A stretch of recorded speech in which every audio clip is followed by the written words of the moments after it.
I think we've got, yeah, so we've got all of us here. I think there's two colleagues struggling with the video. So I'll start with Manu quickly.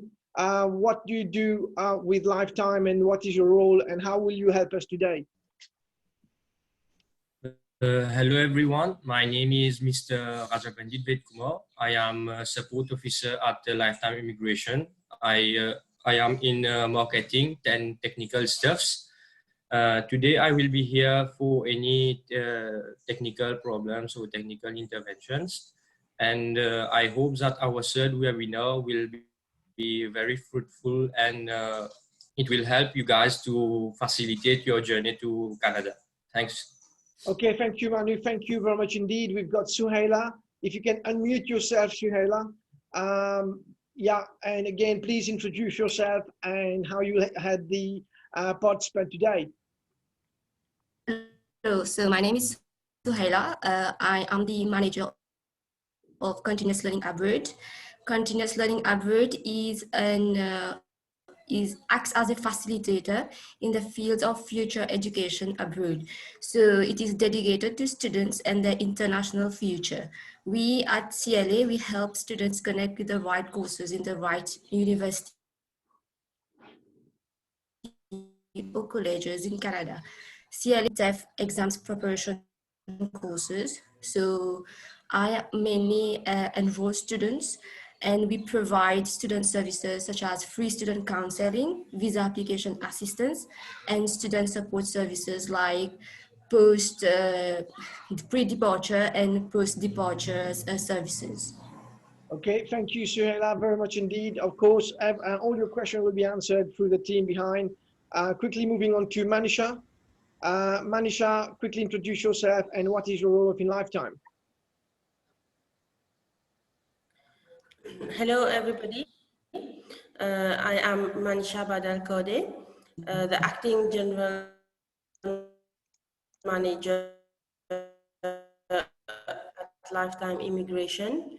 I welcome you all to our third.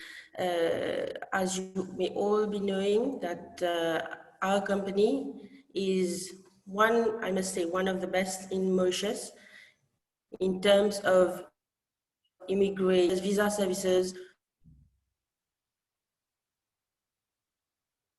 with a fantastic team to help you out in your processes. You may come to our offices, and of course, our team is here to help you out in all aspects. Okay, Manisha. Okay, to our office in Paulville. Okay, thank you, Manisha. If I can ask, so I'm going to introduce Mr. Amalsingh before I ask you to switch off your video, so please stay where you are. So Mr. Amalsingh Badal is an RCIC regulated Canadian immigration consultant, licensed and Quebec license as well, has an expertise which exceeds a decade. He has helped several Southerner families all over the world and in Mauritius successfully migrate to Quebec and Canada. Mr. Mal has been in the immigration industry for the last 20 years. Over the years, he has successfully helped realize many Canadian immigration dreams. So can we put your hands up for the team? If you can have the little emoji, thank you everyone for the team here today to help you out. So if you can have your hand, please, as we, thank you very much, as we, Mr. Badal share. So we're gonna ask you a few questions as well later on, but it'd be good to know where you're watching us today as well. So I'm going to share screen with you, and it'd be good to know where you're watching us today. So if you can see my screen, and I'm actually watching from Vakwa today. So if you can just go to menti.com, please. If you can just go to menti.com, type in MENTI, right? And then just type in the number 7631006, okay? So if you can just do that, that's better. Can you see my screen now, Manisha?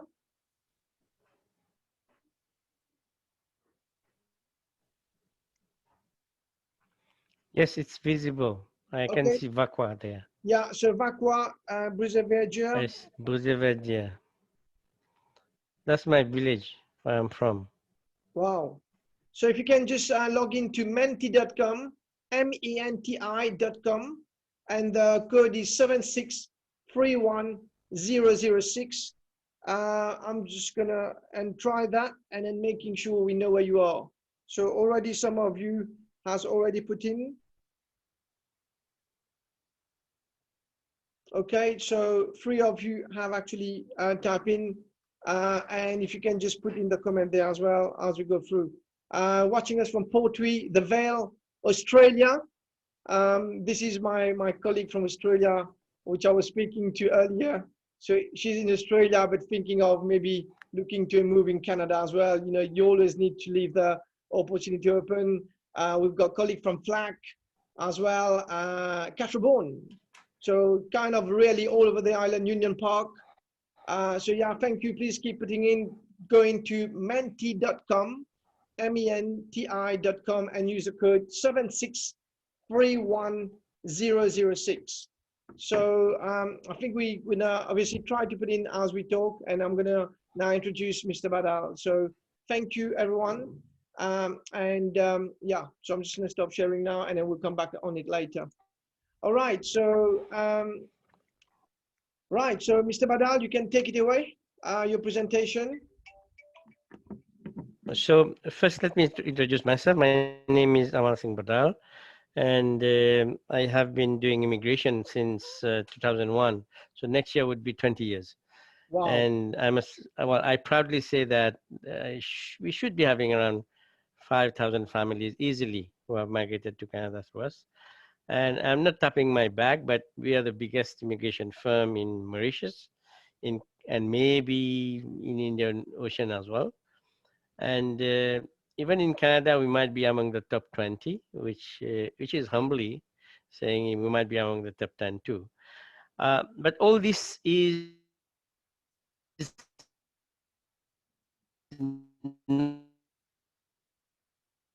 not expertise, how good we are at handling your cases, how good do we master the different rules and different immigration processes, how well our team, let's say we have a pool of maybe 7, 6, 7, 8, a pool of 7 file managers, technicians, who individually manage around 80 to 95 files, 80 to 90 applications at any one time.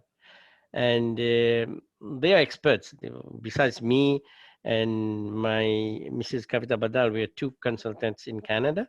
We live in Canada, and I come to Mauritius well, because of COVID, I'm not coming, but else I come to Mauritius every 4 months, at least twice a year. I usually give seminars at University of Mauritius, and we have packed halls, and I meet our people, and I'm a Mauritian by birth. I'm also a Canadian citizen. Donc, mon cause créole très bien. Et bien sûr, I know all the sensibilities, all the needs of Mauritians. And believe me, if you ask the very highly, high profile people who want to migrate to Canada, they come to us, and also in their career.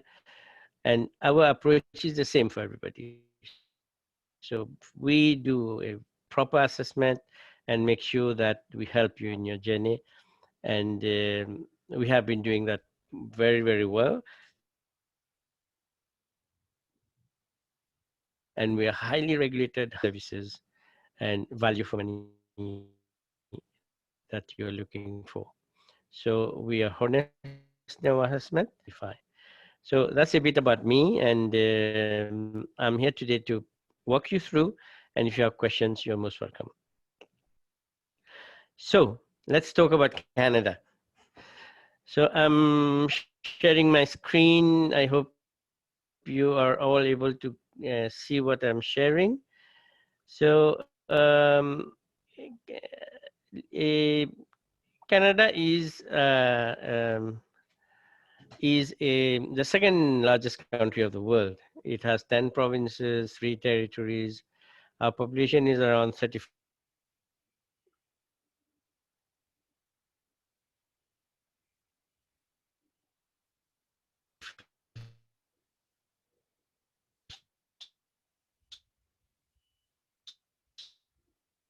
7 point.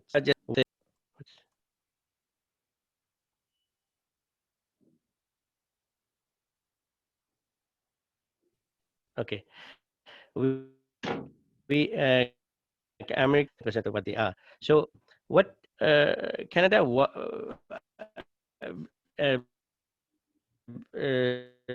it is one among the richest countries of the world. We need people. Immigration has become one of the pillars of the economy.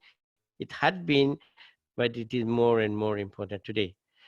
So, as I said, Canada is a country that welcomes immigrants.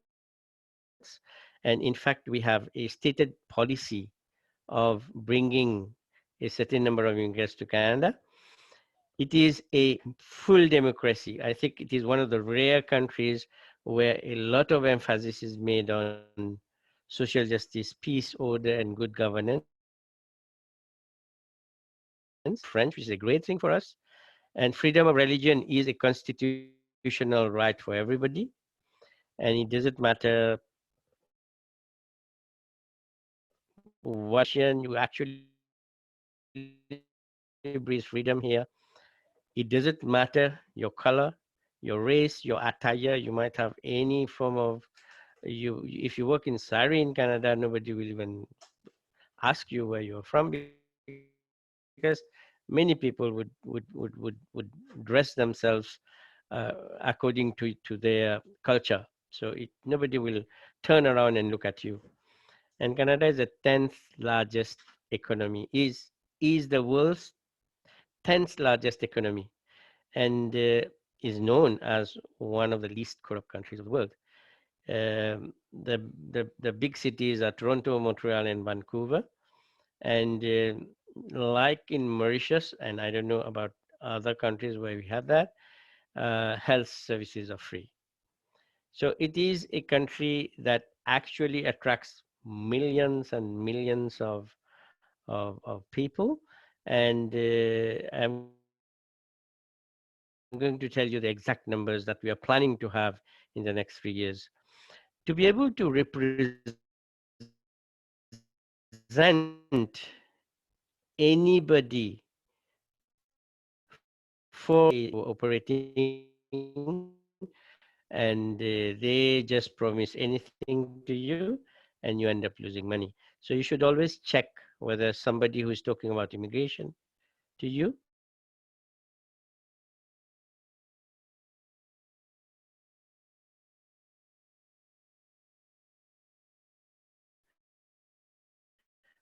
whether that you of Canada Regulatory Council.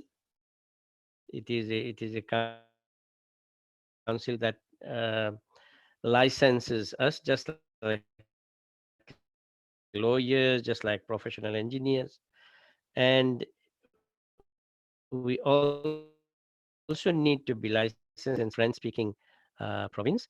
And you will find that Quebec too. For example, if you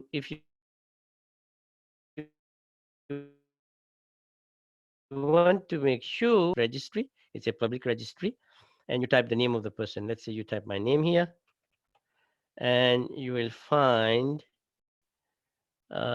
search. You will find me here. If you want to know all the badals, you will find the list here, and you will find myself and my wife. We are both licensed. This is a way for you to check whether you are licensed. And if ever somebody is providing any Quebec services to you, that person has also to be licensed. And you go to the actual registry. We call it le Registre Québécois, and you type the name of the person who's claiming to be your representative, and you should find the address and the license number. If you don't see these features in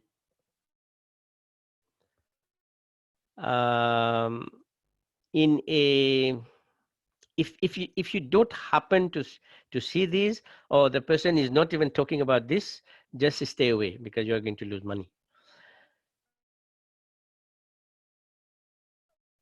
And we call it KPIC. KPIC is a Canadian Association of Professional Immigration Consultants, and it is an association where all immigrants like us, we have a forum, and that forum, what we do, we advocate for the rights of people, and we advocate for to have good governance. We advocate to have a better transparency in immigration processes. And if you go to the KPIC website, you will find you will also find uh, here, this is KPIC. It's association. We have around 4,000 members here, and you have a governance and nomination committee, which is very powerful committee, where we nominate the actual board members, and you will find me as one of the members. When become a board member of this association, I'm also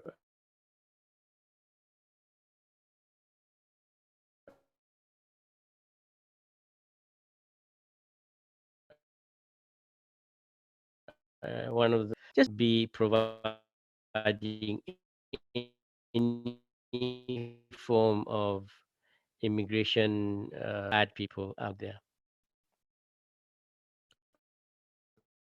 And I have seen many cases. There are articles, one after another. I see them coming. You have people being defrauded, like even Mauritians. You have had people easily paying 500,000 rupees to people. Our services fee, with all the licenses that they have, is only 75,000 rupees. People pay 500, 600, and they just run away. So this is a case where two Mauritians were arrested, and they had lost here. One Toronto woman defrauded $2 million, which is 60 million rupees. So immigration scams are a lot. So we just have to be mindful about that and be careful. So let's go into immigration proper now.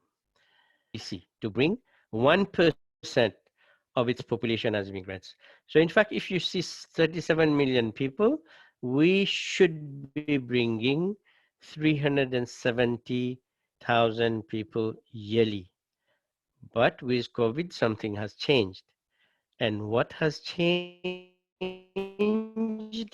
is this. Government has realized that with COVID, government of Canada announced so in all other countries, because of COVID, they have reduced the number of immigrants. Canada has done the reverse. This value to the economy of Canada. And in total, when we talk about 300 or 400,000 people coming during lockdown, when we have no international flights, where tourism has shrunk, where the economy has negative growth, we feel that immigration is the way out for economic recovery in Canada. And this was released on the 30th of November, so it is some 1 month ago. And together with this release, we have come with the actual numbers that we will be um, uh, we plan to bring in 2020 to 2021, 2022, and 2023. And if you scroll down, this is again the 30th of October plan.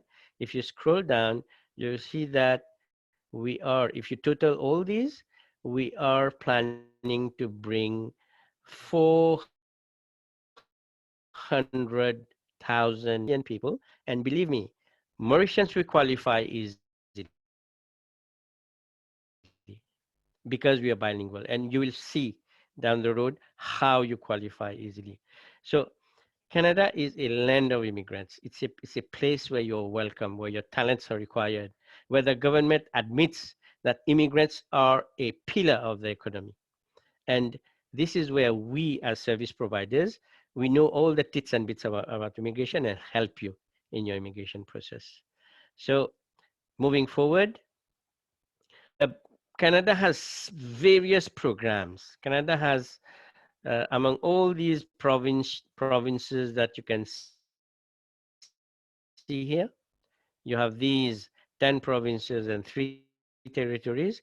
You have a federal program which encompasses the whole of Canada. And you have provincial programs in all. When we have to look into, let's say, an immigration a profile, we scan the whole system to say that this is the best thing for you. So the most popular federal program for immigration is Express Entry. And this is what I'm going to talk to you a little bit lengthily on. So Express Entry is what? It is the fastest program. It is a system that manages immigration.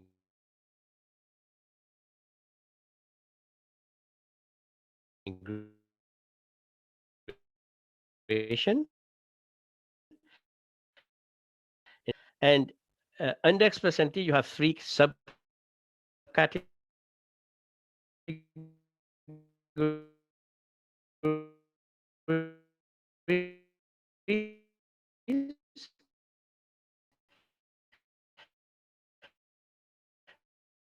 we call it US or other, but you do have skills.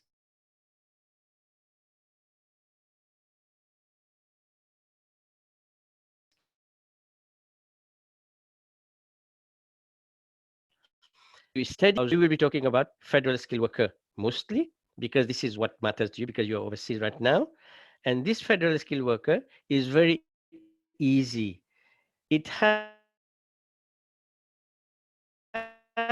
a points. So when you come to us, we don't invent things. We just look into the different skills that will allow you to qualify. And each of the skills, for example, your age will give you points. Education, more highly educated, you get more points. Experience working, of course, your spouse language, and if ever you have a family relationship in Canada, and all this blended together, you bring a minimum qualifying point of score of 67 points, and that's it, you qualify. So what happens is you have to have your educational credential assessed, which our office does. Once you come to us, our office helps you into that. You, of course, you should have some proof of fund. We are going to talk about the proof of fund when from a case to case when you come to our office, and we'll educate you how to show that. Sometimes people don't have. Parents can give it to you. You can have cash gift. There are so many ways and means to prove that. And once you have the education and you have your proof of fund, then if you have all the attributes, then you need us. And why you need us? Because we are authorized to represent you, because we are technically expert in whatever you can think about immigration, because we manage thousands and thousands of cases, because we know what factors, what point it brings, and we know how to go about all these things. And we also know exactly the timelines, what needs to be done, because we can tell you in advance what documents we need when you get an ITA, or and we also manage multiple profiles of you so that you can get selected in the province or directly with the federal government. And we know by at the tip of fingers the selection factors, the point systems, and we manage this so that you get what you're looking for. And how we do all this? We do all this by way of technology. So we have something called an online portal that we use. It's called Officio. You will find here. I can't go to clients because then you will have confidential information. So right now with this system that we use, it's a management uh, it's a management system that we use to manage the profiles of all our clients, and we give each and every client access to their own profile so that clients can upload their own documents. So it's all electronic. Even I have clients worldwide. I have clients in US, in USS, in Russia, in Australia, in Mauritius, in India, in Brazil, in many parts of the world, electronic. Of course, you are most welcome to visit us at our office. You have a fabulous team there. I do Zoom meetings with many clients worldwide, but when we start processing the application, it's all electronic, and it is very interesting. It is very well designed. And when we start your application, what we do is this: we get we assess you according to the 6 selection factors and ensure that you have the qualifying score. And that's the first thing that you do. And all these are technical things. Everything is it is all scientific. It's nothing like me telling yes, oui, mon capable faire, no. It is all about what is your score, and this is the way you qualify. That's what the system is about. And once you qualify, we additionally, let me show you this so that we are able to, once you qualify, we additionally manage your comprehensive ranking system score. What is this comprehensive ranking system score? It is a little bit more technical, and this is where we come into play. We make sure that we play or we make a lot of permutation and combination so that you have a CRS score that allows you to get invited to for permanent residency by Canada.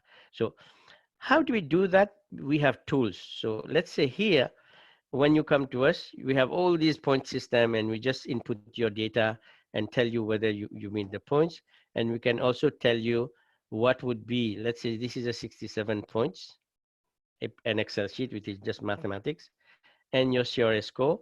We can tell you exactly what would be your CRS score eventually when you are able to bring all the points that are required, and what language score you should bring. For example, you have IELTS, you have TEF. What language score will bring you what points and how much you should bring? And just like one of my staff just told you, we have a language training school where we also teach you how to get the best points, best language scores. Today I got a call from one lady, and she has unfortunately had the services of one consultant from he is initially from India. So this person has no knowledge of French, of course. So he has made that client do the tests, I think, 5 times. And while our fees are 75,000 rupees, he has already taken 150,000 rupees with that poor lady. And that lady calls me to say, what am I to do now? When I saw her profile, I was so sorry about her. I said, what are you doing? So what happens is that we being bilingual, we should make sure that we hire the services of proper people who understand our culture, how we qualify, because people come and they promise anything to you, but the actual thing is the technical expertise. And I know this guy who has an office in Mauritius. He is a Punjabi, in fact, and he just got licensed, and I can vouch that in terms of expertise, he has a lot to learn. But what to do? They have nice office in Iban and promise whatever.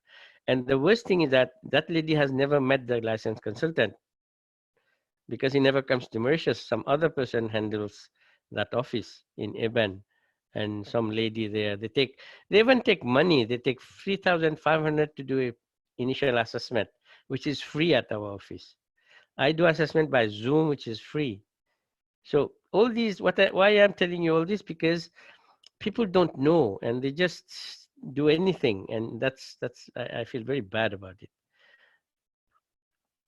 So continuing in what I was telling is, once we know what would be your CRS score, then you enter into a pool, and from that pool, there's a round of invitation every two weeks, and you are invited by the government. And once you're invited, it's 6 months down the road, you get your permanent residency. And many people don't know that this pool is actually a pool where you have 144,000 people sitting there. And most consultants who just take your money, they won't even tell you about this. So it's not worth it that if there is a draw, let's say there was a draw on 25th of November and 5,000 people were invited, the minimum score was 469 points. And if somebody comes to us and his score is 300 or 400, then we will educate that person how to bring the score to 469. That's what our job is. So knowing these technicalities and showing it to the client is the transparency part that we do. And after, let's say, we know how this permanent residency or how the previous rounds of invitations have worked. Let's say we look at in November, before the 25th, on the 18th, there were 5,000 people again invited. And on the 5th of November, 4,500 people were invited. The score is 472, 478. So we know where you are. And what happens is, if you don't know how to increment the score or what the client needs to do to bring the score, then you will end up sitting in a pool, just like this pool lady has been doing, sitting in the pool and nothing happening. What we propose to our clients is this. Because we know that most of our clients are French speakers, we make sure that they get something called a nomination by the province. Recently, because of COVID, this has slowed a little bit, but we know all the provinces where we have French-speaking points. So many people who come to us, they have low scores. But what we do is this. So people will come to us, and we know that this person will not get an ITA directly.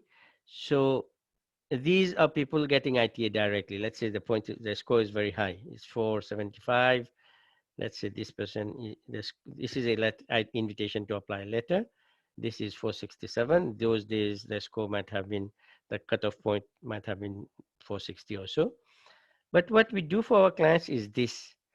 We make that profile visible to a province so that a province issues an interest letter. And once the province issues an interest letter, then we make sure that that person gets something called a nomination by the province. And you will see here, when you get a nomination, your CRS score is added by additional 600 points. And this 600 points is a savior. And this is why I tell people that go somebody who at least speaks French, because he knows what he does. So this is a typical nomination certificate, and you will see all these ITAs. For example, this person, if I less this 600 points, he has only 380. But 380, if you look at the cutoff score, it would not have sufficed. But we know with 380, this person can make it because we can fetch him this additional 600 points. For example, this another ITA would be, thanks to a nomination, his point was only 337. With this additional 600, he gets an invitation to apply.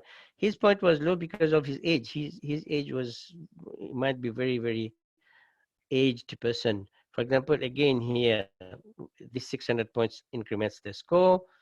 Again here, the age is 0, so it's a very old person. I have done immigration for people who are aged 60, 55. It doesn't matter to us, provided we know how we can get them these invitations to apply. So this is what we do. So we manage people's profiles, we manage people's um, uh, we manage people's um, um, points in a way that they get invited at the end of the day, and that's what we do. And this is where we do a fabulous job. And since I've come to the end of this presentation on express entry, I would like to take a few questions if people have, and then I'll move on to the next part of my presentation, which will be provincial nominees. Okay, just quick one then. Thank you, Mr. Badal, for that. I'm just going to ask a few questions quickly on the poll survey. So if I can launch that, and if I can ask everyone, if you can see the screen, what is your education level? So if you can let me know, please, what is your education level? At least then Mr. Badal can put some context to it as well. So 25% of you have already voted. Some of you might not see the question depending where you are, but most of you should see it as well. So what is your education level? School certificate, higher school certificate, a degree, a master's, or a PhD? So what is your education level? Very important as well as part of all the assessment as well. So already 50% of you have voted.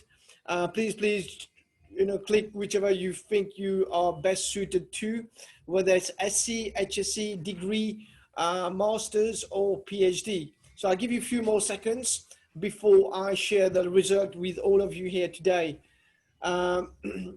Okay, so 60% of you have voted, and I'm gonna just, yeah, please keep voting. The votes are coming in. So most of you seems to have degree as well, which is fantastic news. So please put your vote in. What is your education level? So I'm just gonna stop it here and share the result. All right, so I'm gonna share the result, Mr. Badal. So as you can see, we have 10% SC, 17% HSC, 60% degree, 14% masters, and 0% PhD. So do everybody get a chance, Mr. Badal, in terms of wherever they are? Definitely. So what happens in Canada when we are talking about, let's say, this program Express Entry, we will not advise some person whom we know that he might not be able to make it, then we go to other programs. So I'm going to unfold so many programs right now. So there are so many other programs that candidates can opt for. Sometimes we even tell somebody that, you know what, you just complete this additional course. So we at least, if we can't do anything, we give you a roadmap. And good thing is that you don't pay anything for that. So you come to us, you have a one-to-one meeting with our team or myself, and then we will tell you this is possible for you, or this is not possible. It will be possible if you can do that. So sometimes people don't give us the exact information because they fear that, oh, I don't think I can make it. No, not at all. So there are programs where you can still make it. There are so many pathways that Canada offers. Right now, because of COVID, Canada has even, I don't know whether you have known that, due to COVID, Canada has accepted visitors become permanent residents, those who are still here, who have been stranded. And recently there has been a problem with Hong Kong. China is trying to impose its communist rule on Hong Kong. So there is some sort of problem there, social unrest. So Canada has invited anybody who feels persecuted in Hong Kong to come and take permanent residency. So it's not that, of course, we pick and choose to make sure that we take in people who will add value to the economy, and anybody and everybody adds value to our economy. See, if today you want to look for an electrician, it's very tough to get, because people might think that, oh, I am an electrician, I will not be able to know. People with skills trade, you are the most highly paid. They are most, the, if you sit in an office, your salary is average. But if you have skills, you're the highest paid job. Wow, awesome. Yeah, employment. Just quick one for the next poll. I'm just going to launch the poll again, please, for the participant. What is your age? So above 18, between 18 and 25, 26 to 35, 36 to 45, or above 46. Again, be good to know the age group of the participant today. Very important as well. And it's quite interesting what I can see right now. So 51% of you have voted. What is your age group? 18 plus, 18 to 25, 26 to 35, 36 to 45, or 46. And be interesting to see that when I share that with Mr. Badal today. 60% of you have voted. Please put the vote in. Choose in 26. What is your age group? So I'm going to now stop and wait for a few more seconds as we get to 60 seconds of the poll. What is your age group? 18 to 25, 26 to 35, 36 to 45, and 46. So I'm just going to end polling now and then just share that with you. Okay, here we go. And interestingly, this is the result. So no one above 18, not like minus 18, sorry, I should say. 18, 25, 31%, 26 to 35%, 46%, 36 to 45, 23%. So a fairly young audience, Mr. Badal. This is a very, very, yeah, this is a very, very nice profile. In fact, we have a lot of clients above 46. I'm surprised. This is a good thing, because the younger you come to Canada, the more progress you make. For example, I have people who migrated maybe 15 years ago or 17 years ago.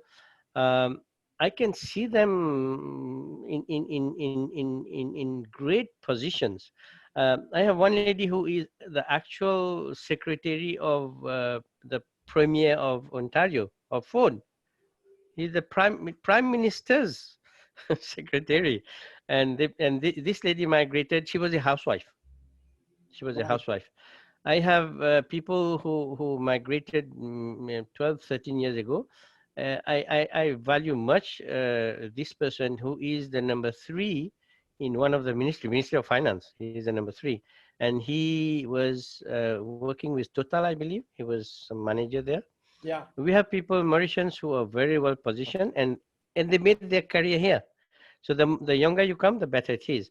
But it doesn't mean I came here at the age of 55, so I still made it. So, well, not 55, but today I am 57. But I came here above 50, but I still made it. It doesn't matter, because whatever you achieve in 25 years' time in Mauritius or in any country outside Canada, in 3 years' time you get it here. It all depends on how focused you are and how determined you are. So let us move on. If you don't have any other questions. I've got just one question for you before we move on, Mr. Badal. And this is from Cindy. Cindy says to you, the question's gone, but Cindy goes on to say about if they move there, in terms of if they land in Canada, do your firm assist for applying for jobs and helping out in moving into properties? Okay. We are among the rare firms that provides complete settlement services. So our services start before you take your flight. I pre-book everything for right now. I also provide the quarantine. So there is a mandatory 14-day quarantine. So it starts from our settlement services. There's a brochure for that. Our settlement services is complete. It starts from airport pickup, organizing your temporary stay, organizing your permanent stay. There will be professionals who come and help you into your first house. Children education, schooling, your job, your first job. Most of my clients, they get employed within 2 weeks. If you're bilingual, it is excellent. Helping them in their career. I have a lot of connections. I have a lot of people. Anybody who comes, I just connect them with existing pool, and you start getting jobs. At the end of the day, you don't know what to take. I can tell you that many people who have landed in Canada, and after they are settled, they come back to me to say that we couldn't expect that you do so much for us. Because as such, I want them to succeed. I want people to because in Mauritius, in our back office processing unit, it's a formidable, it's a excellent experience that they get. So I want that experience to continue in Canada so that they are fully settled. And So just a quick one, Mr. it's Badal, complete settlement services. and just a quick one, Cindy says, she also saw like the employment, the percentage of employment rate has increased in Canada. Will this affect immigration plan? This is where you will see that immigration has increased, because why unemployment has, what is happening? Government is paying something called CERB, is Canada Emergency Response Benefit, and CRB is Canada, it's emergency money. So government of Canada, we are rich, we have money. So government of Canada is paying everybody to sit at home so that you don't get infected and you don't give the infection to people. So people are staying home. So what is happening? Employers are facing acute shortage. And this is where Canada has, instead of taking 370,000 people, they have increased it to 400 and 430 for 2023. Immigration is the savior for economic revival in Canada. And believe me, I have people coming in this pandemic. So I have people coming almost every week and quarantine. During the quarantine, they do interviews, and after the quarantine, the first day is going to start working. So this is what happens. This economy is it. Canada doesn't take immigrant in an unplanned way. We don't want to become like France or UK, where it is out of control now. We only take immigrants that the labor market can absorb. So the number of immigrants that we take is to fulfill the demand of jobs in the market. There is an index in Canada. Every month we measure that index, how many jobs are created. And believe me, we create around 50,000 jobs every month. And that's where the immigration plan accommodates 360 to 370,000 people. So you shouldn't worry. The moment that people start getting unemployed, immigrants start being unemployed in Canada, Canada will stop immigration. So as far as we are taking people, we need people. That's the policy. Okay. All right, Mr. Badal, thank you very much indeed. Take it away for part 2. Thank you. Okay, And also, thank you. So, close? Can you put your little hand for part 1? And again, it's already 2 a.m. in the morning there. So thank you for part 1. Let's move on to part 2. And please keep putting your question in as well. Mr. Badal, please share your screen. Thank you. Okay, thank you. So again, next is I'm going to look into the provincial programs. So all these provincial programs, they have their own factors that that that allow you to sorry. Okay, so each and every provincial program, they have their own factors that qualify you. For example, I'll be running through maybe all the provinces. So you have Ontario as a province. We are going to look at the factors. Don't worry, quickly. We have Alberta, another province. We have British Columbia. We have Manitoba, New Brunswick, Newfoundland and Labrador, Nova Scotia again, Prince Edward Islands, Saskatchewan, and you have on top of that Francophone immigration. So Francophone immigration, if you're a Francophone, the system attracts you as a Francophone because we want to have more and more French-speaking people. So if you look at, let's say, you have a look at the different programs about that are available to people to people who want to migrate. This is the Ontario Nominee program. The Ontario has PhD graduate stream, French-speaking skilled worker stream, human capital stream, skills trade stream, entrepreneur stream. You have other programs like job employers with job offer, foreign worker with job offer, master's graduate, international students. So right now we can see 8 programs under one PNP, one provincial nominee program, and we have 10 provinces. So if you go to Alberta, Alberta has its own programs as well. Besides the federal government, you have the provinces that fulfill the labor market needs according to their own different sectors of the economy. And if you go to, let's say, British Columbia, you have at least, under British Columbia, you have at least 4 to 5 programs here. If you go to Manitoba, I think you have 3 there. If you go to Newfoundland and Labrador, you have all these 5 programs. If you go to, let's say, Nova Scotia again, you have so many of them. You have around 6 or 7. If you go to Prince Edward Island, again, you have 3 or 4. Here I can see 6 or 7 programs. If you go to Saskatchewan, I think here you have 3 or 4. And if we go to, uh, so in fact, what do we do as an expert in immigration? What we do is, let me show you this. If somebody comes to us, I have put it on paper, but we have all this in our head. So all our technicians, we look at a client, we see, okay, what is the best thing to do? Express entry, does he qualify? If he qualifies, we say, okay, yes. He doesn't qualify, then we look at all these different programs. So we have British Columbia, Saskatchewan, Ontario, Quebec, and whatever. So we scan and we see, okay, where does he qualify more? If this person doesn't qualify here, we look at, can he go, can he invest? Can he start a business here? And we ask the client, how much money do you have? And we don't tell somebody that, okay, we can do nothing. We explore anything and everything before we tell a client no.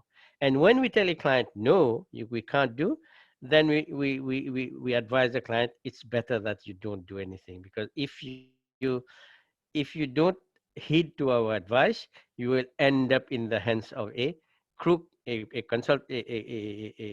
ghost consultant somewhere. He will say, pay no problem, and there is problem. Pay no problem doesn't exist. So you will, what we do is, we try to scan the whole system and then tell a client, this is what best works for you.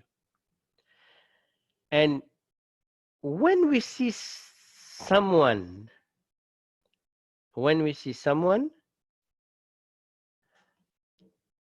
who is not highly educated, let's say someone comes to us who is not highly educated, we always have Quebec.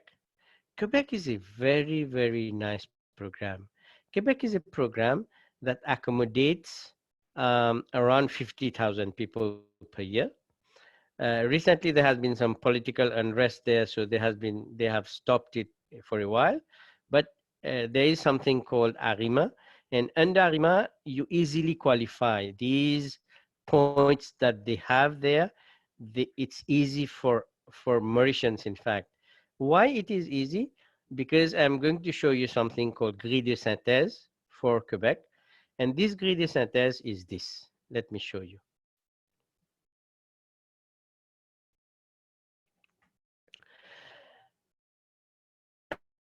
under these grading centers for Quebec, you will see that you get points for education and you can start applying with a school certificate. Secondaire général is a school certificate. So if we call it niveau de scolarité, so the minimum required is school certificate. If somebody has school certificate, we don't look at express entry, we start looking at Quebec for that person. And there's something called, people get points for domaine de formation, which is something very interesting. I'm going to show it for you, to you in a while. And you get points, and here, you get points for work experience. You get points for your age. You get points for language, and this is a savior. And under Quebec, you also get points for your spouse language, and you get points for how many children you have. For families who have kids, Quebec gives you additional points. So what happens here is that when people have, let's say, secondary, and they have technical qualifications, then Quebec has something called a liste de formation, liste de domaine de formation, is according to their labor market needs. And in this list, if you scroll down, you will find people with technical qualifications like boucherie de détail. It is doing a course at IVTB to cut meat. Mécanique, production agricole. If you scroll down, I'm not looking at these masters and degrees cases. I'm looking at technical qualifications like cuisine. If a cook comes to us with a 1-year training, you get a lot of points. And with your school certificate and 1-year training, NTC, you qualify. People with installation, fabrication, a lot of technical qualifications. So this Quebec is something that helps people who are not highly educated, but have a technical qualification. And this is what we do. And this year, Quebec has announced that they will be taking around 21 to 25,000 people. And it is again transparent. There's a system called ARIMA. We submit your profile, and what Quebec does is they invite you to apply. They have in fact adopted the express entry system, the federal government system. And the way I see things happening in Quebec, um, I myself, I have done at least 2,000 Mauritians who are in Quebec. Maybe they started 10 years ago, and they were mostly people with school certificates, not even any technical qualification. So right now, Quebec is trying to look for Francophone people more. And recently, there was a delegation from Quebec who went to Mauritius. They recruited people to work in the agricultural sector, mainly into all these boucherie in the technical agricultural sector. And why Mauritius? Because there is a stated policy in Quebec that they want French-speaking people more, because these people, they integrate into the society in a better way.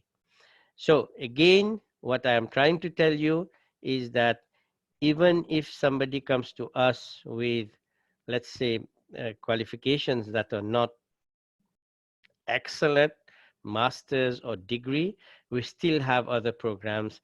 There are so many different routes that allow you to get a permanent residence for Canada. So next would be this. After this, at this stage, I'll take a few more questions because many people are interested into Quebec and they may have questions. So if you have any questions. Okay, so there's a question from Alexandre, and he's saying about generally, how much time does the procedure take? Okay. Under express entry, the process takes anything from 8, 12 to 14 months. But under Quebec, it is longer. It takes around 24 to 36 months. So this is where, when people come to us, we ask them, what are your plans? Some people say, I don't want to go early because I have my child is still schooling. Then we look for a program that takes longer. And some people, we tell them, you don't have any choice than to apply under Quebec, but it takes longer. So they know what to plan. Some people, they said, I want to go immediately. So we have other programs for that. So I'm going to talk about that in a while. So it all depends on from person to person. But the program duration doesn't change. We try to fit you according to what your needs are. Sometimes we say that this is it. We can't do more than that. You have to accept as things are. But when we have the possibility of multiple programs where somebody qualifies, then we try to accommodate according to their plans. For example, I remember I was in Mauritius last year. A couple came to me, very highly qualified people, both of them masters. They say that they don't want to migrate, but they want to start a process that takes the longest of all. I said, why? They said that we want our child to complete her school certificate or HSC here. So I said, okay, we can do that. So then I also told them, you know what, if ever it comes earlier, you make it as if a holiday, come to Canada, land, take your permanent residency, go back home, let her continue her education. You have a window of 3 years. You can stay back, maintain the PR, she completes her HSC, come to Canada, pay local fees.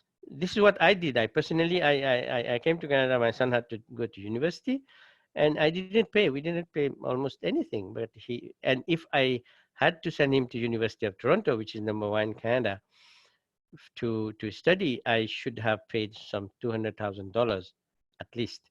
So we saved that amount of money. And believe me, Canadian education, which I'm going to talk in a while, is one of the best in the world.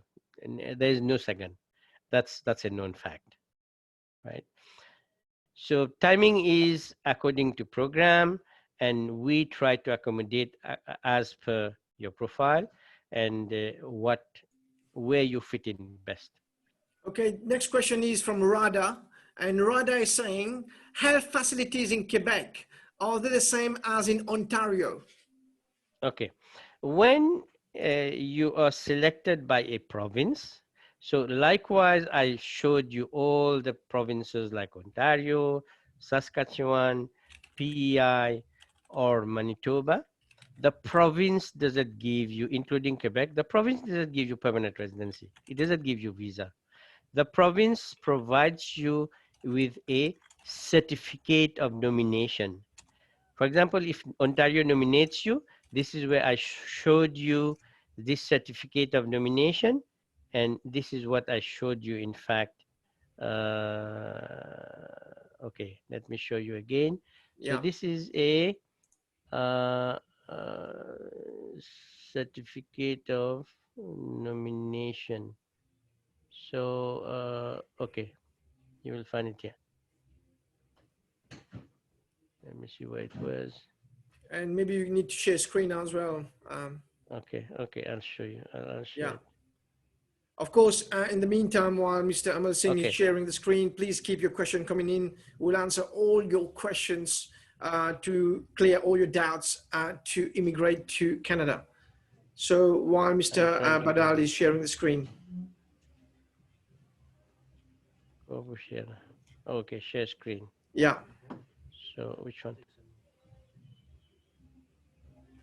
Okay. And of course, the questions are being answered as well by the team at the back. So what I wanted to show here is this. This is a nomination certificate. So New Brunswick nominated whatever client, and this confirmation of nomination, and this nomination allows that person to apply for PR. Likewise, when Quebec nominates you, it gives you a certificate de sélection du Québec. We call it CSQ. I have it somewhere, but there's a name, I can't show it. I receive certificate de sélection every week from the authorities. That certificate de sélection allows you to apply for PR. Federal government of Canada gives you PR, nobody else. But your first landing has to be in that province because that province nominates you. But the moment you are landed, you can move across Canada. There's no limitation for that. We call it, it is in the Charter of Rights, it is in the Constitution of Canada. Any person who is a permanent resident or a Canadian citizen can move and earn their livelihood in any province. So that's a rule. So if somebody lands in Quebec, what is different between Quebec or British Columbia or Ontario is only the geography and the provincial taxes. Else the federal government provides all the services are the same. So some provinces, the housing rates would be lesser, some provinces, but that's economy. But in terms of your rights, they are the same. And I have tons and tons of people who have initial landing in Quebec, they live in Ontario, some have landed in Ontario, they moved to Quebec. Today I was talking to a Mauritian. He said that I landed in BC, I moved here because I got a job. So yeah, movement is natural, it's normal in Canada.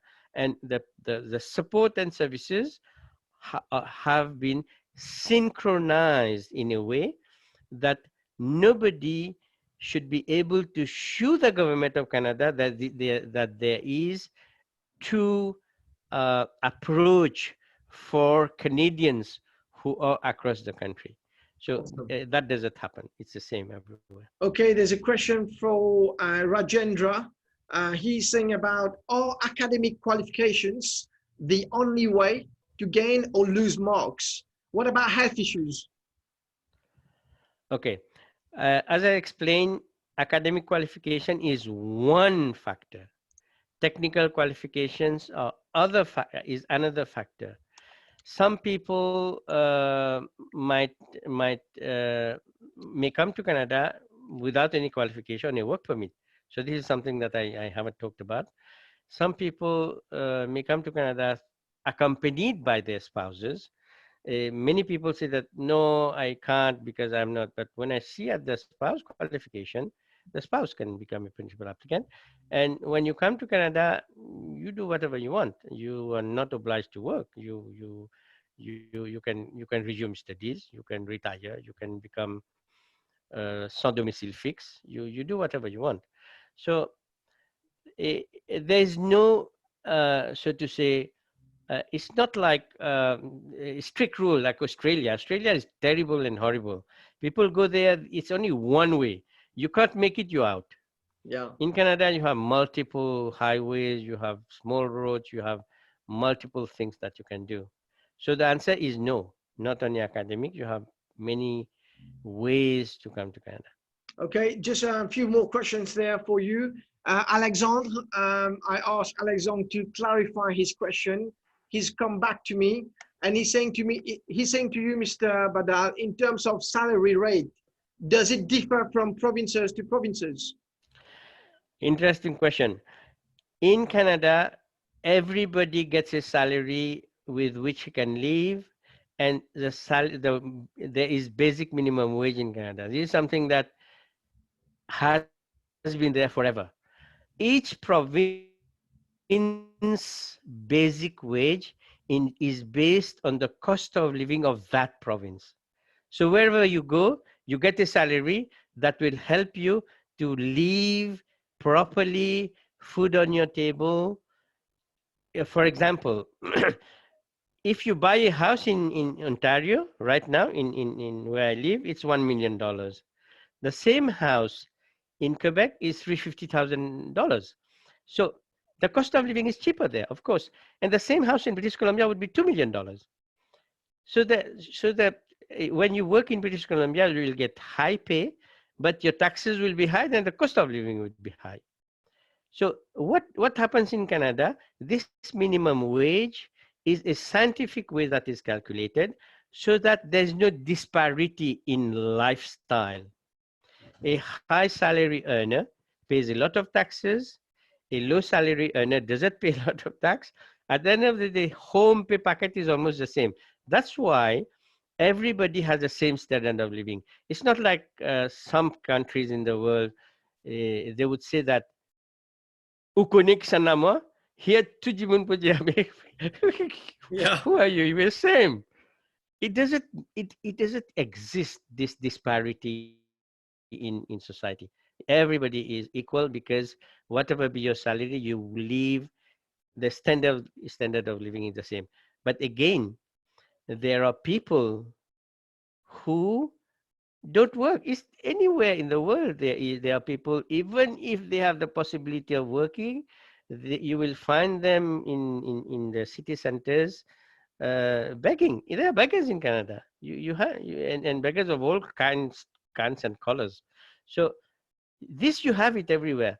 But if somebody wants to have come, let's say Mauritians, I know they do very well. If you have come to Canada with this objective to have a better life, this is a place to have.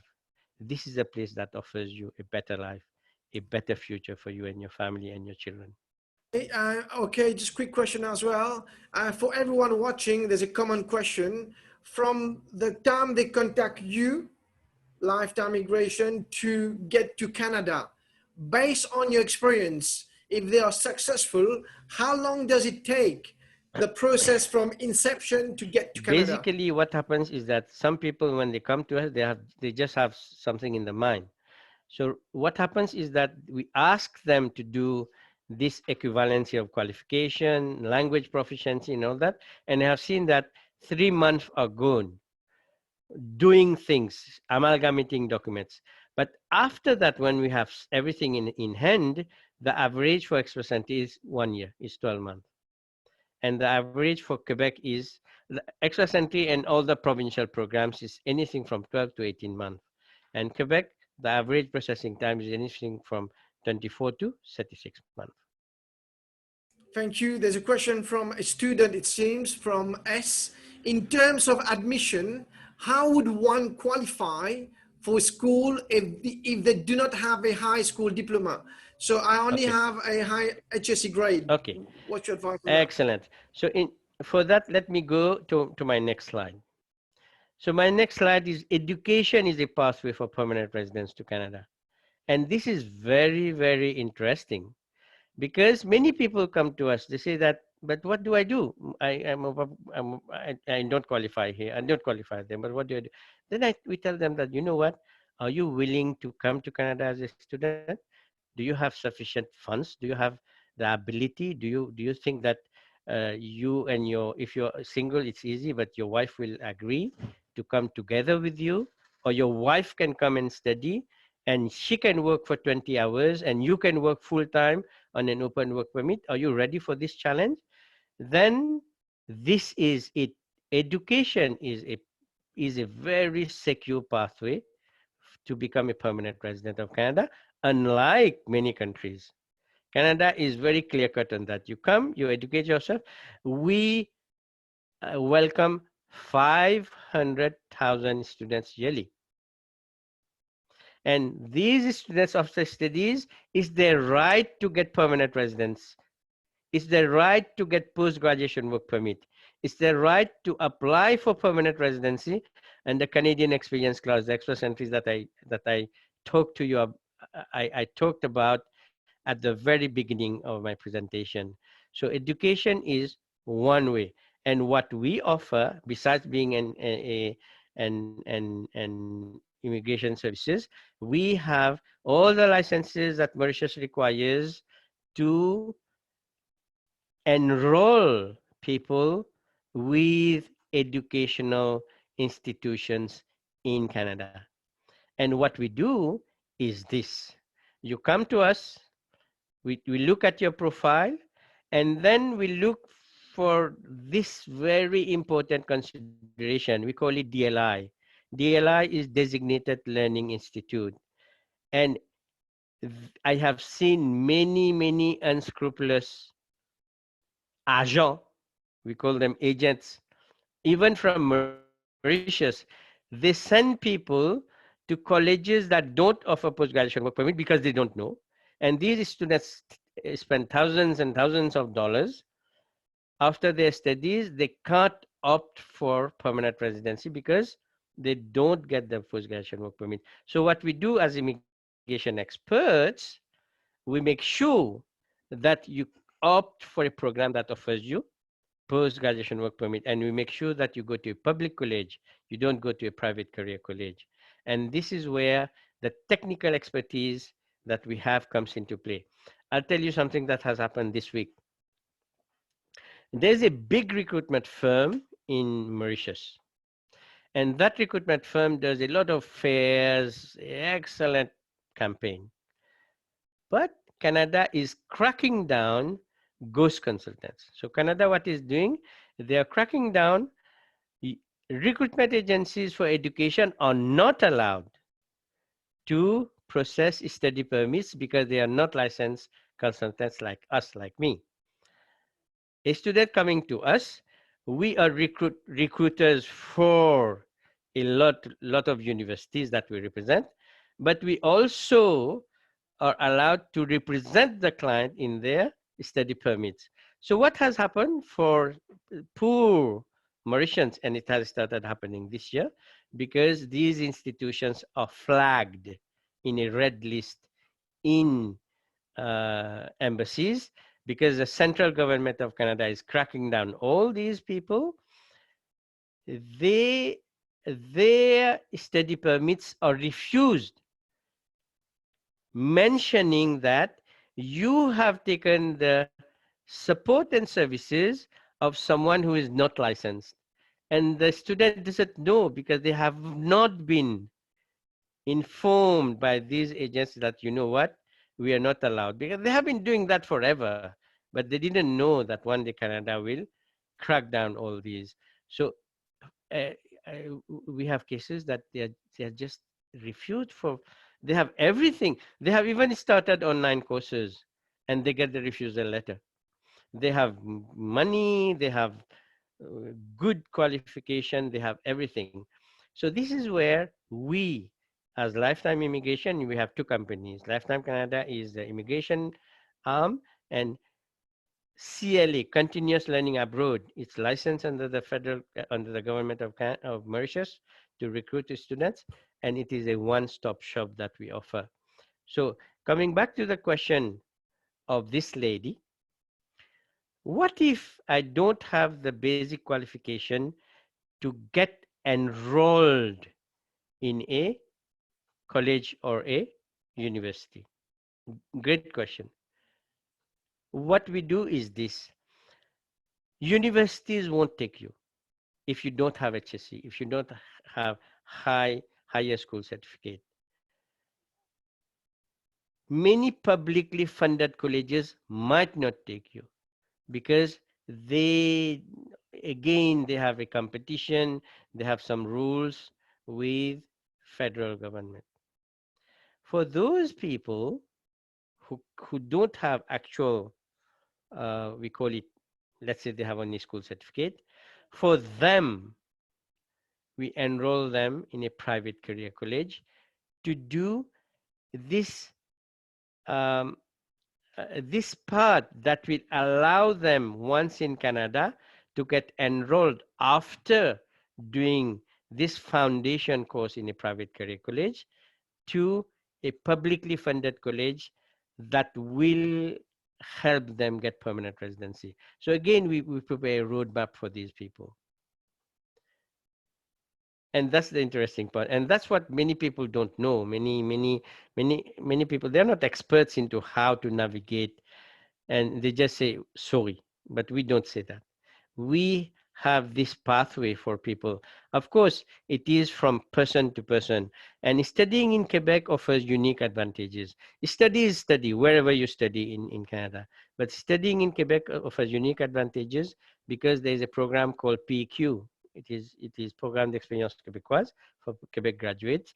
It favors French-speaking students. And here too, you have something called CEGEP.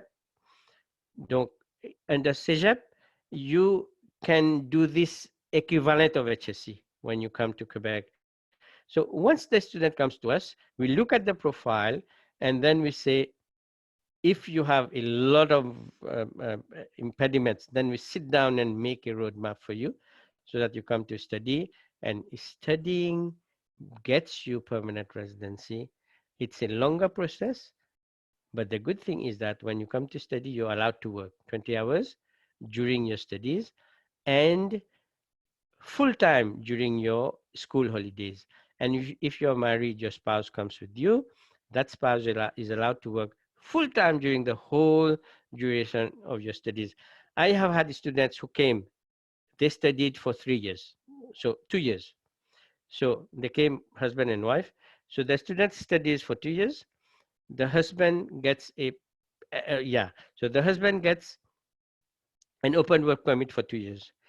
After the studies, the student opts for post-graduation work permit, which is for 3 years. The husband automatically, or the spouse, the wife, automatically gets a 3-year open work permit. So they have spent 5 years in Canada. And if at the end of the 5 years, they still can't migrate, we switch the husband into a student, 2 years again. The spouse becomes open work permit holder. And then the husband goes on post-graduation work permit. So they have 10 years stay in Canada like this. And during this 10-year stay, for sure, we look for a program.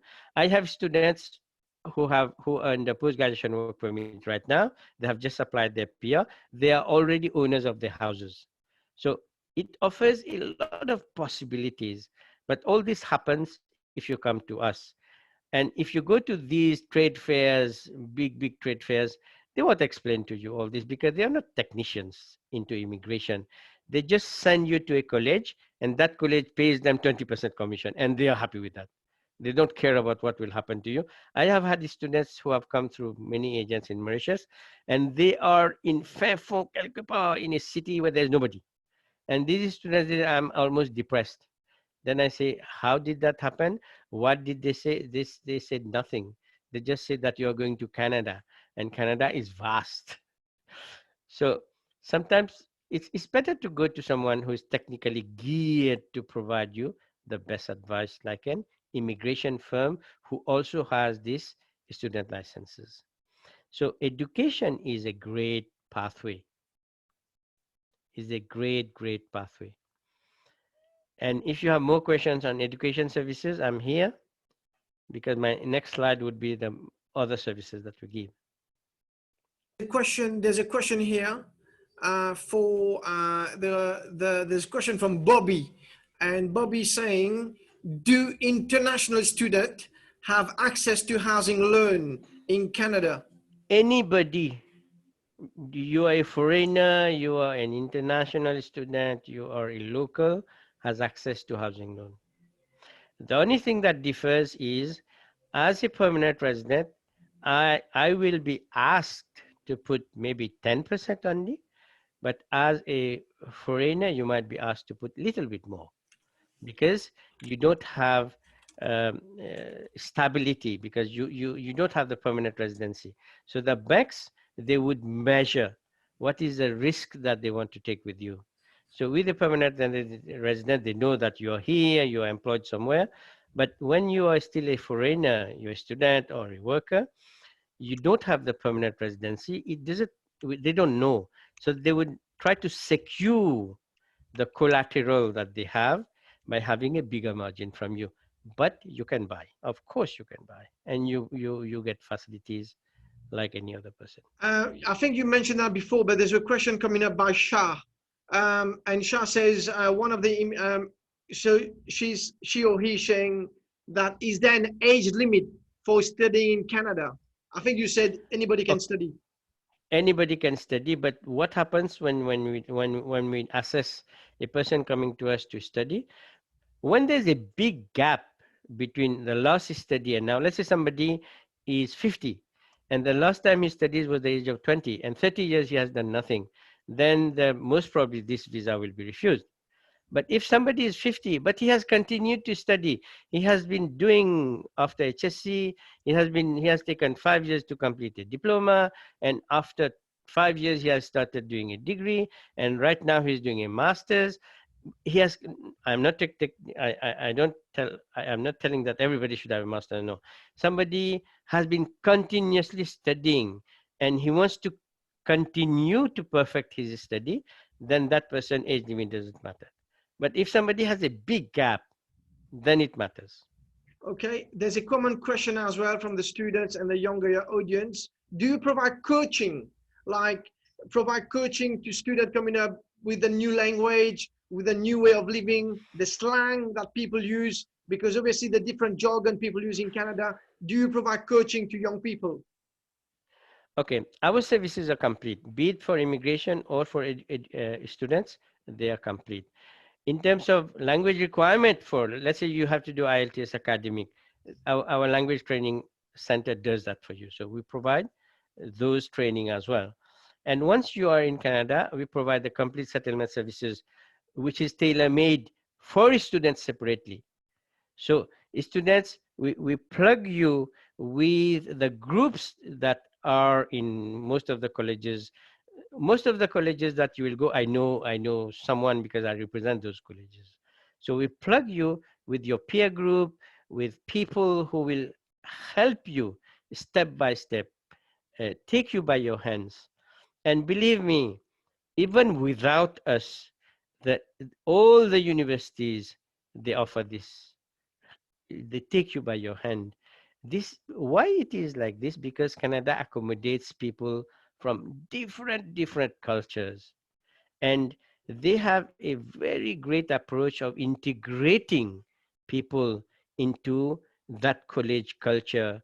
Let's say when my daughter is in first year of university, when we are looking for university for her, when you go to those university, you get one student with you as parent and your child, make you visit the whole university, explain to you where you do what, and Wow. they put you at ease, and then you go home and decide, and they give you a bunch of pamphlets. And this is done for every student on the first day of arrival. And all colleges and universities, they have this orientation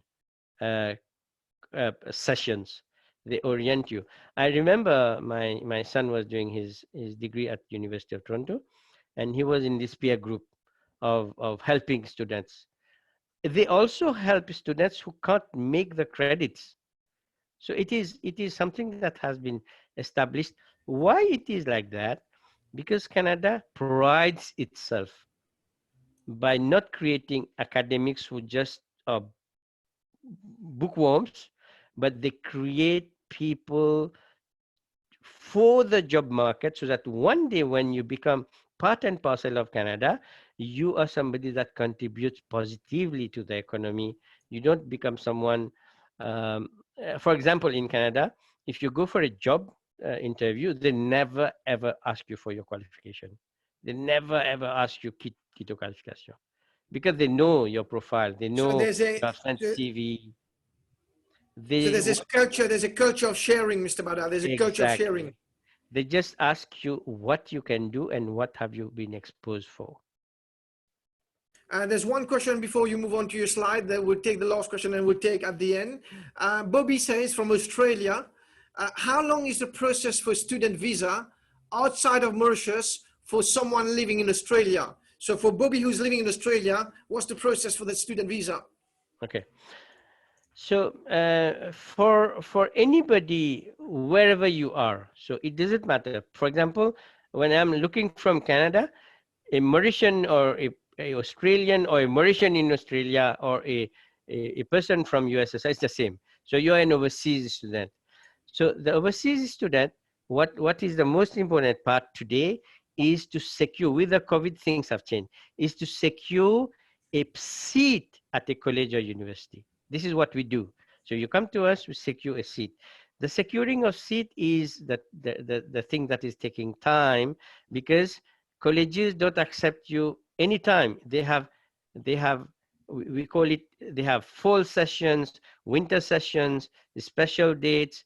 So let's say, for example, right now, forget about January intake.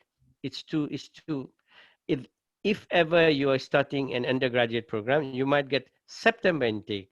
So September intake, it will be definitely full. February, it's full. So anybody coming to us today, most probably will get them a September intake. So that intake is the first thing to do, get an intake. Once you have that intake, then you apply for study permit. You can't apply for study permit unless there is a gap not more than 6 months. So you have to wait. Let's say if it is September intake, we prepare everything and we submit the application most probably in March, right? Yeah. The process takes 3 months. The approval takes 3 months. So we have this element of securing a letter of acceptance, and then application. The application takes 3 months. You get. So right now, Government of Canada is not giving study permit straight away. They give you an approval in principle. With that approval in principle, you start studying online from wherever you are. Right now, we have students in Mauritius who wake up at 2 a.m. because they have to study. When this COVID situation will be over and universities can accommodate in classroom sessions, then they will ask for the passport. The passport will come back and they will come to study physically. So it's a challenging situation right now, but I'm sure we'll be having the vaccine very early next year. Then we'll go back to normal. Back to normal is 3 month usual processing time frame for study permits. All right, thank you. Take it away. Please finish off with your presentation. Thank you. Mr. BADAL. So what I wanted to add is that we do a lot more than only these programs. Spousal sponsorship is a great thing where you can bring your spouse to Canada. So anybody in Canada can sponsor his spouse and parents to come to Canada as a permanent resident. So when you sponsor your spouse, automatically your children come into play, and your children need not be your biological child. Let's say you get married to someone, he or she has a child from a first marriage, those children too get sponsored. It's a very nice way that Canada looks at things. You can even sponsor your adopted child. So we do a lot of spousal sponsorship. It is a great way to bring spouses to Canada. And the good thing about spousal sponsorship is that you don't need to get married. Canada accepts common law partnership, and Canada also accepts same-sex partners. So very rare country where you can sponsor your spouse who is of the same sex as you, provided you can prove that you have cohabited. And Canada also allows you to sponsor your parents, and your parents get permanent residency just like you. And there is a process for that. And we do a lot of visitors visa. Visitors visa is almost every day.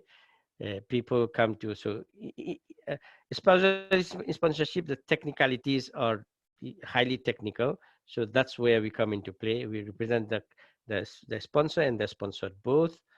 And for visitors visa, we also help clients into getting their visitors visa, helping them into how to draft the invitation letters, helping them into the timing part of their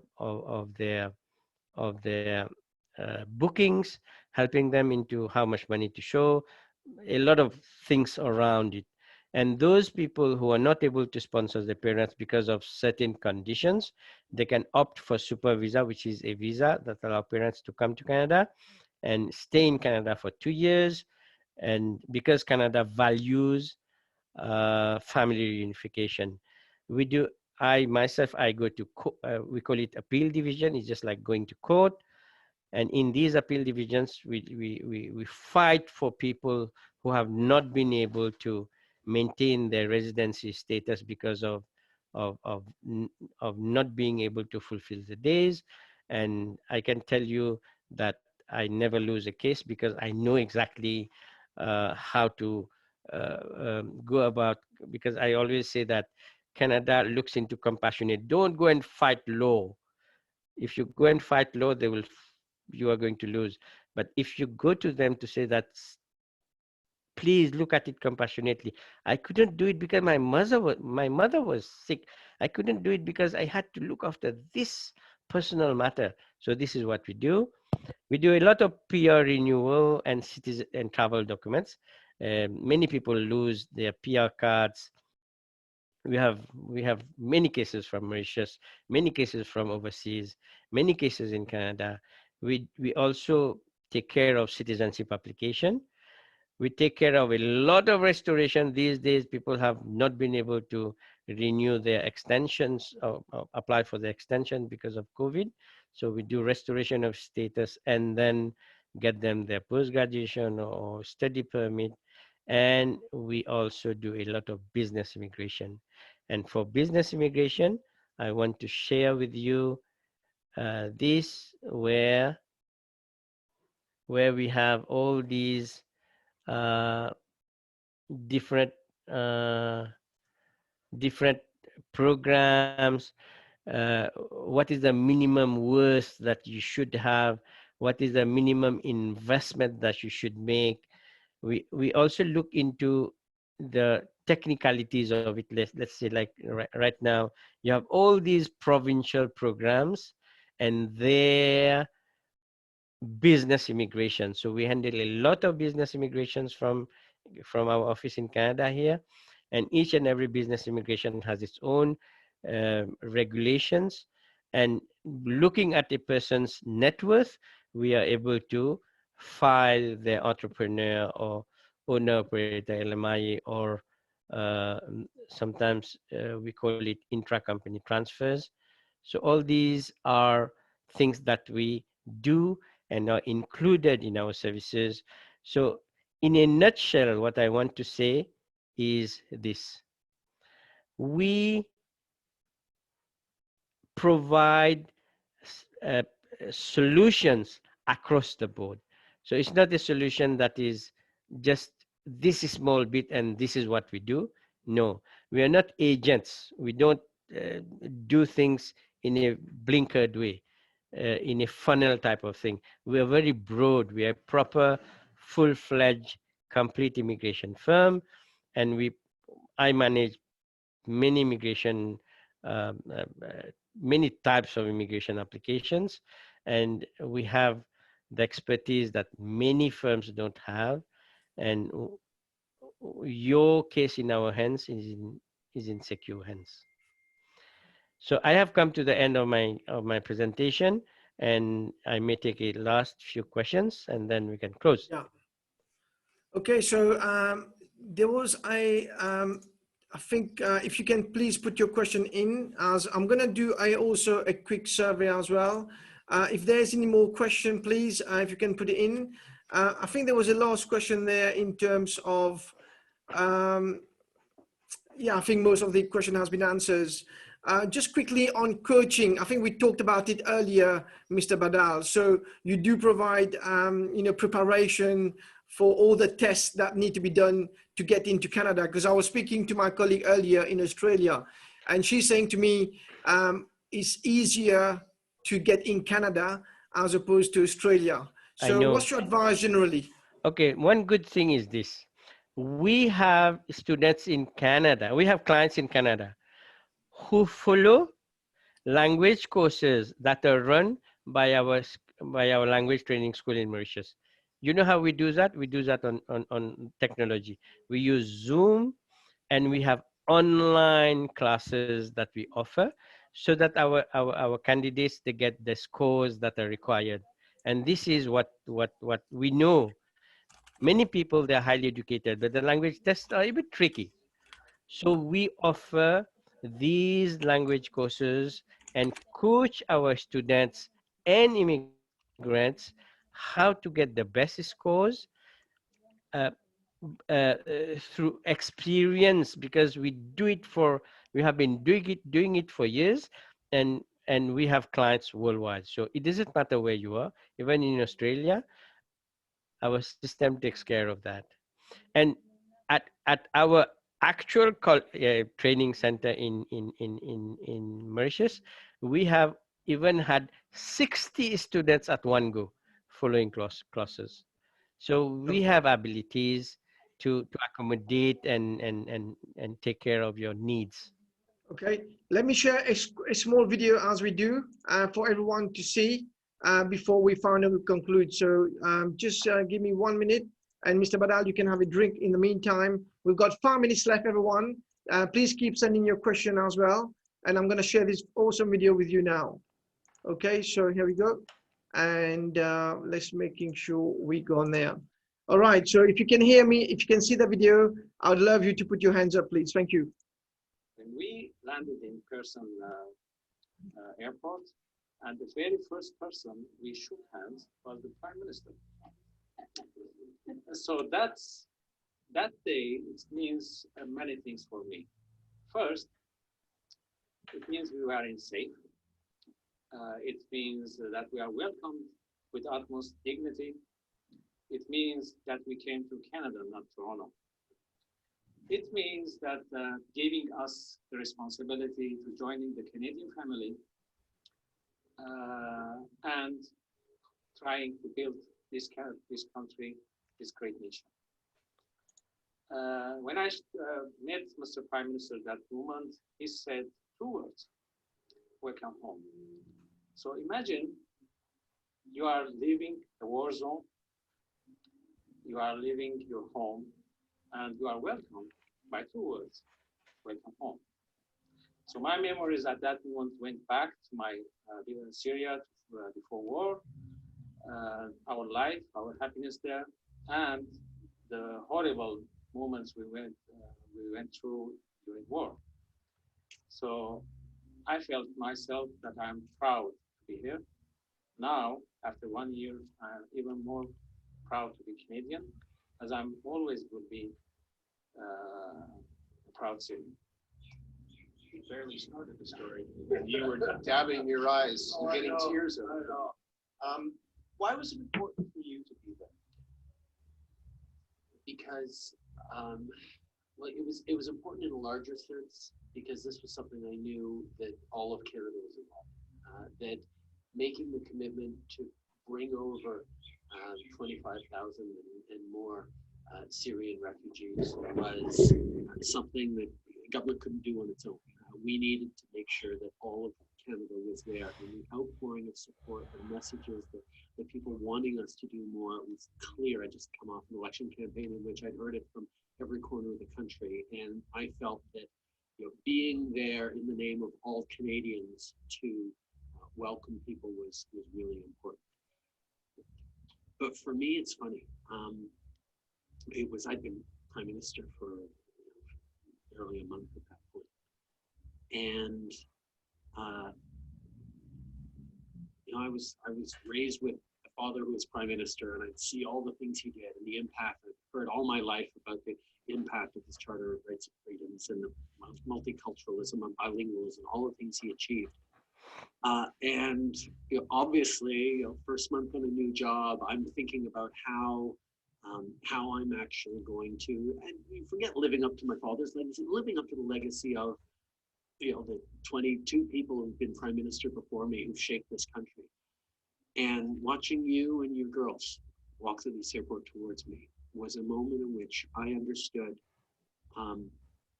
just the kinds of things that we can do as a country, and that I get to help this country do, you wouldn't have been walking on Canadian soil that night if I hadn't, you know, said, we can do this together, and made it done. And that for me was as strong and clear a reinforcement that I was going to be okay in this job. It was on a personal level. It was very, very touching for me, and just seeing you here today. And I told myself I wouldn't get emotional about this, but of course, it's just it's a wonderful moment for me, but it's also a reflection of what is best about Canada.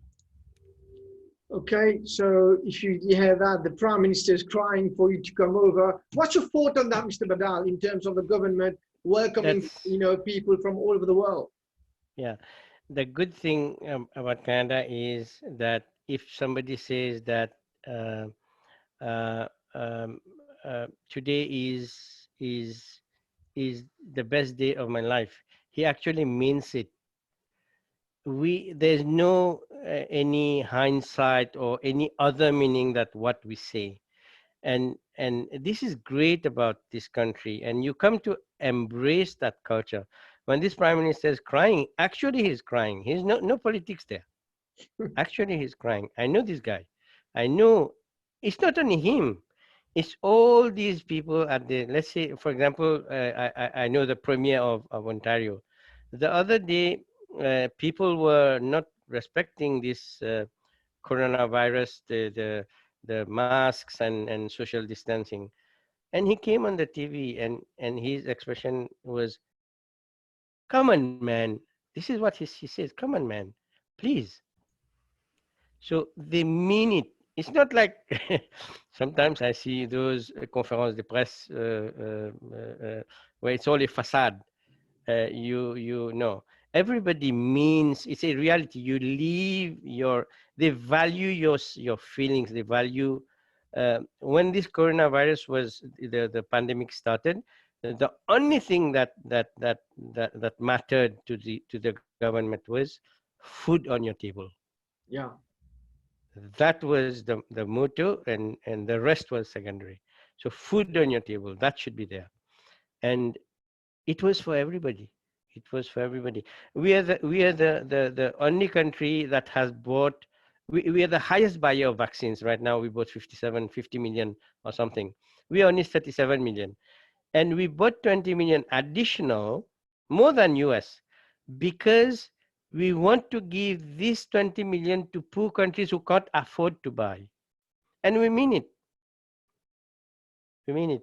So in fact, if people haven't yet thought about, or they have a mixed feeling, I have been to many countries, and we always like our homeland. I like Mauritius, but I can tell you that if I I I I one day I should say uh, thank you, would be thank you to the Lord that He put this in my mind to migrate. Because what I have given to my child here, to my family here in Canada, I couldn't do it in Mauritius. Even if I have a business, I was at the heading a company. I had everything that you can imagine, but the quality of life and the reality of things, of the way that you're not less than anybody else. The prime minister, I know this guy, distributing flyers on a railway station because he wanted a message to go through, because he means it from his heart. So everybody in Canada, we have the same, we share the same culture of that sens d'appartenance, that belonging to this, and the country makes you. When we take the oath of ceremony, when we become citizen, most of the time you have 60, 70 people taking oath. Everybody cries because it is that element of value that you now are getting a Canadian passport, which is a great thing. Okay, just a last question quickly. I can see Melvin Sohadat saying, thank you very much for this meeting, Mr. Badal. Very instructive. See you at your office. Have to leave now. We've got a few minutes left before we conclude, everyone. The last question is a very important question. And could you explain a bit more about the settlement services? How does it work? Settlement services is extremely interesting, where we provide this. Let me show you something. I think this is important as well for everybody to know So about this is what we provide, and this is what you are seeing on your screen. If I may, okay, let me share it now. Oh, so okay, share the screen, and this is it. Melvin is saying he can wait. Top Melvin. Share. Okay, share. So this is our brochure for settlement services, and you will see here. So lifetime immigration, um, uh, look what we do for you. We some areas where we take care of is about your lending process, arranging temporary accommodation, assisting to our bank accounts, assist in the registration with employment agencies, drafting of resume, help in job searches and in children's schooling, assisting in all cognate matters. Settling in Canada is a challenge, but we arrange everything for you, even finding work in Canada. So you will see here, this is a brochure that you get as soon as your passport is ready. So we provide all these services. And you know what?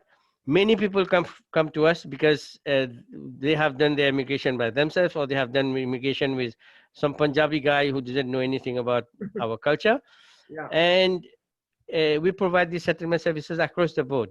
We provide these settlement services to clients and non-clients. So it is a complete service.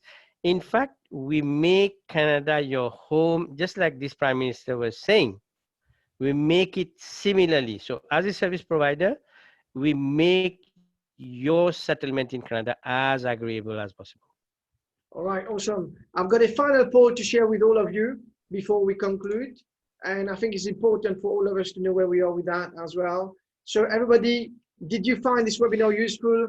And would you contact Lifetime Immigration to assist you in immigrating to Canada, whether you're from Australia, whether you're from Mauritius? Be honest, I found it really useful. This is our third webinar, 6 hours of webinar already given. And Mr. Badal is there and everything is transparent. There's nothing to hide. So please, please, please, I would love to have your feedback. Did you find this webinar useful? I know there's been lots of feedback coming in to say thank you. We've got a few minutes left before we conclude. Can I also ask the team to come back on the screen, please, as well? If you can share, if in lifetime, as we are voting, if you can have all the team back. I know some of you having some of you having internet issues, but if I can have you back, please. And we will ask the final question as well. So we've got the team here before I take the final question. So please, please, please put your vote in, and I'm just going to end polling now and share the result with everybody. So if I can just share the result, let me just stop sharing first, and then stop. And if you can just share the results. So if I can have everyone, and the results are here, Mr. Badal, 100% says yes, they love the webinar, and they would definitely come back to Lifetime Immigration to look into immigration. Can we also have a big round of applause, please? If you can have your emoji for a 2-hour webinar. I find that very instructive, very useful, of course. And if I can have the Lifetime team back on. So there's Melvin who's saying now, was afraid to spend the money without security. So already Melvin has got some confidence after the webinar. Thank you very much indeed. We've got Shah, a big thank you to the whole team. And then there's a user name, not the name, but in order to get our visa, shall we send our passport to Canada, or an ETA will be okay? What's your view on that one, Mr. Badal? No, ETA is for people who don't need visa. So whenever you need, you have to have permanent residency from a country where you need visa, the passport goes. But for countries where you don't need a visa, then we apply for the ETA. So for example, a French person doesn't need a visa, so they don't need to send a passport. Awesome. But the process is the same. There's no difference in the process. Okay, I think there's other thing coming up. So thanks, Team Davin. I will definitely find a way to settle in Canada. I will contact Mr. Badal. I need this badly personally and professionally as well. What's your word of wisdom to all Mauritians watching us today, Mr. Badal? What's your word of wisdom in terms of any advice as to why we need to get to Canada?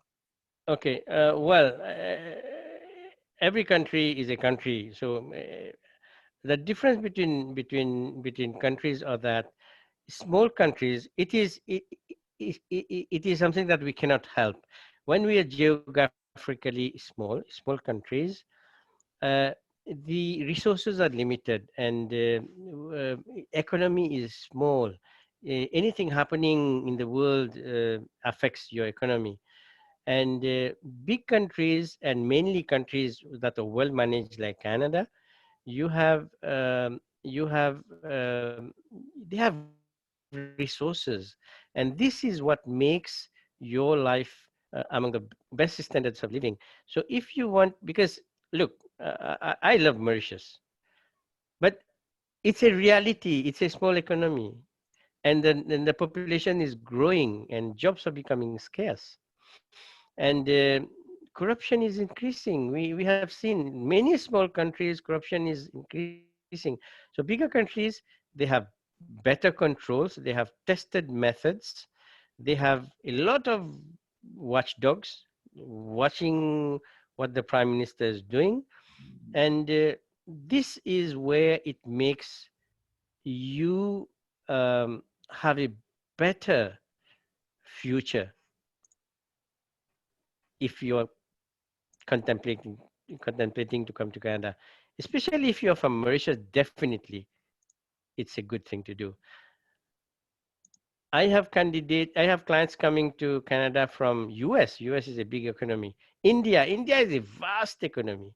It's still millions and millions of people from UK.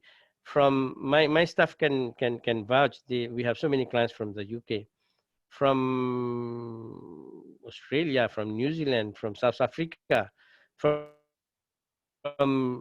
Brazil, from highly developed countries as well. We have so many Italians, French-speaking people.